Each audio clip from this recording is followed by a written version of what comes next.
Hello అండి, please subscribe చేయండి. పిల్లలు అయితే వాళ్ళ డాడీ ఏం పంపిండో చూడడానికి అయితే ఫుల్ ఎగ్జైటింగ్ ఉన్నారు. పిల్లల కోసం వాళ్ళ డాడీ పంపించిన లగేజ్ అది ఫారెన్ నుండి ఏమేమి పంపిండో చూడండి. ఖర్జూరం పంపించిండు. ఖర్జూరం అయితే దుబాయ్కి వెళ్ళే వాళ్ళని నచ్చినంటే కంపల్సరీ పంపిస్తాడు, ఎందుకంటే అక్కడ ఎక్కువ ఖర్జూరం దొరుకుతుంది కదా, మళ్ళీ మంచిదని ఖర్జూరం అయితే పంపిస్తారు.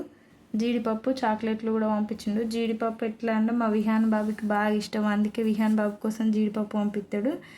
నిహాన్షి పాప కోసం ఏమో చాక్లెట్లు, నా కోసమేమో ఖర్జూర. ముగ్గురికి 3 అయితే పంపించిండు. మా పాపకైతే చాక్లెట్లు అంటే పిచ్చి, అందుకే ఒకసారి అయితే కళ్ళు మూసుకొని తెరువు అని చెప్పిన, ఎందుకంటే సర్ప్రైజ్గా ఫీల్ అవుతారని చెప్పిన. అట్లా ఎంత పిచ్చో ఎంత హ్యాపీగా ఫీల్ అయిందో మా పాపనైతే. కిట్ క్యాట్ చాక్లెట్లు అయితే పంపించింది. కిట్ క్యాట్ చాక్లెట్లు ఇక్కడ కూడా దొరుకుతాయి, కానీ వాళ్ళ డాడీ పంపింది అనేది అదే వేరే హ్యాపీనెస్ కదా, అందుకే వాళ్ళ డాడీ పంపుతాడు ఏదైనా. దుబాయ్ నుంచి ఇండియాకి ఎవరైనా వస్తే వాళ్ళు కంపల్సరీ వాళ్ళ పిల్లల కోసం అయితే అన్ని పంపిస్తాడు. ఇండియా నుంచి దుబాయ్కి ఎవరైనా పోతే ఏమైనా చేసి పంపిద్దాం అని మేము ఆలోచిస్తాం. అట్లనే వాళ్ళ డాడీ కూడా దుబాయ్ నుంచి ఇండియాకి ఎవరైనా వస్తే మంచిగుండు, పిల్లల కోసం ఏమైనా పంపించాలని ఆయన ఆలోచిస్తాడు. ఇక అంతే అవి జీవితం. డిన్నో